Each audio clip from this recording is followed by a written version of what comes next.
Spider-Man, Spider-Man, does whatever the terrible screenwriters tell him to do. That was terrible.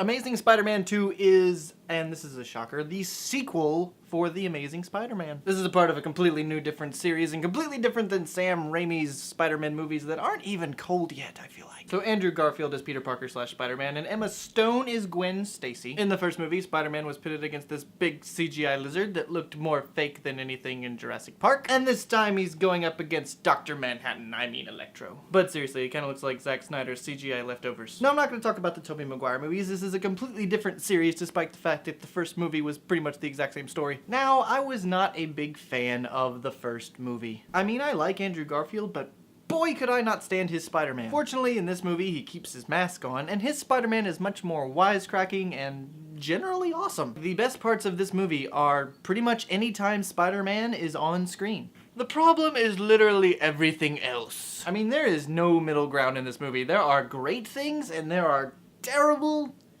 things. So Peter Parker keeps seeing these visions of a very bored-looking Dennis Leary hanging around. I guess it was supposed to be haunting, but it really just looks like Dennis Leary is ready to go to lunch. So Jamie Kennedy is a scientist at Oscorp who is creepily obsessed with Spider-Man. If he hadn't turned into a supervillain, he probably would have ended up kidnapping Spider-Man and telling him to put the lotion on the web. I like Jamie Foxx and all, but I was staring at him through this whole movie like, what are you doing? Apparently the writers had to Google what a nerd looks like, and then just had Jamie Foxx say out loud to himself all of his character's traits. He might as well have been walking around like, I am a nerd. I am obsessed with Spider-Man. I hope nothing bad happens at work today. Acting in a green screen suit must have been hard for Jamie Foxx because once he becomes Electro, he pretty much has no character anymore. And this is really the worst part of both of these Spider-Man movies. The villains are cliches of villains. They're either given no character depth, or worse, no sympathetic characteristics. So Harry Osborn enters the story, and once again, they have to establish that Harry and Peter were friends. So what did they do? Hey Peter.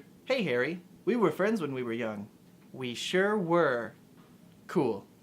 Why do you look like an emo kid? Dane DeHaan is Harry Osborn, and he was great in Chronicle, which is one of the best superhero movies in the last 10 years, by the way. But here, it's like they wrote him like he's a vampire, wearing black and walking around like, I will have Spider-Man's blood. Now, these movies are clearly made for a young audience, but it just feels like they're playing it safe and making these lukewarm superhero movies. Although I would say this is actually better than the first one. The first one for me was more boring than anything, and I couldn't stand Peter Parker. In this one, I like Spider-Man a lot more. He helps out the kids, and he's funny. In a time when it feels like the supervillains are more interesting than the superheroes, I really wanted to see more of this version of Spider-Man. Emma Stone I thought was great in the movie. Their relationship and where that actually goes was, I thought, one of the most well-handled things in the movie. They even had fun with a lot of the action scenes. I'd say the last half hour of this movie is actually pretty excellent. But even Paul Giamatti gets reduced to a cartoon in this as this Russian gangster who gets turned into the Rhino. For me, this movie never settles on one tone. The dialogue is mostly terrible. The villains are all awful. But at the same time, I was never really bored. The good stuff is good,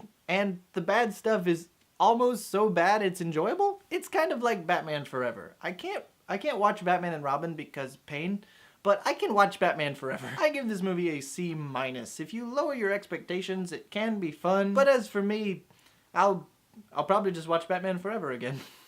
Just being honest.